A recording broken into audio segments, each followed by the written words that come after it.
This is a inequality because of this greater than right there. If it was an equal sign, it would be an equality. And we're going to solve it. We're going to use our 4 steps to solve an equation. First step is to distribute. So we're going to have 0.09 times x is going to be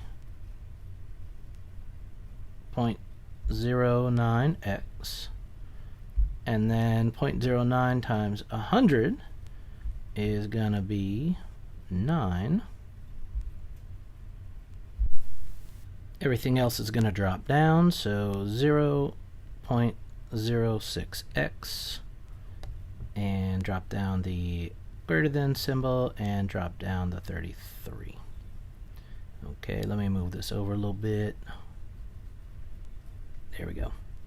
Alright, step 1, distribute. Step 2, combine like terms. So 0.06x plus 0.09x. Let me get my calculator for that.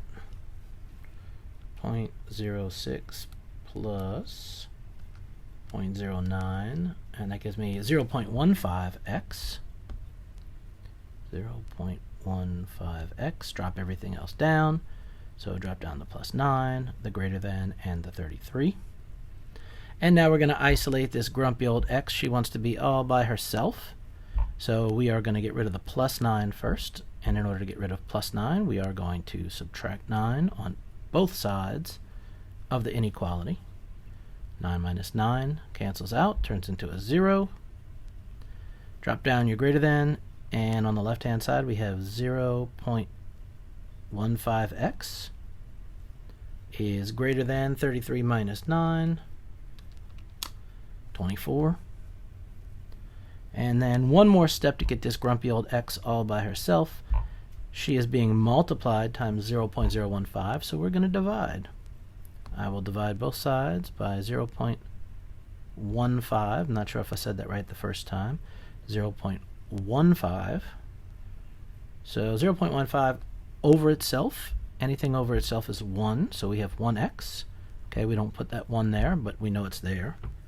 And I have 24 divided by 0.15, and that gives me 160.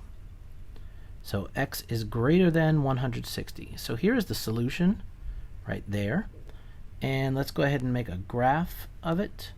So on my graph, I guess I'll do it over here on the left. On my graph, here's my number line. I need to identify 160. And I need to shade in everything greater than 160. So greater than is to the right. So 161 and 162 and 163 and 163.5 and everything all the way to where? It never stops going to the right. It goes all the way to this arrow. We shade in the arrow and we call this infinity, positive infinity. Now at the 160, I'm going to use a parenthesis. I don't have a line, so it's not made of lines. It's going to be this right here. And it's one interval. So if I go to right interval notation, everything just drops down, the 160, the parenthesis, the infinity. So my interval starts at 160. That's the starting point from left to right. It ends at infinity. Infinities always get a parenthesis.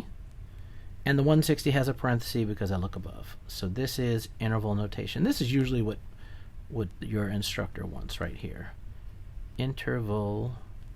Only one interval. Interval. It's a way to notate our interval. Interval notation.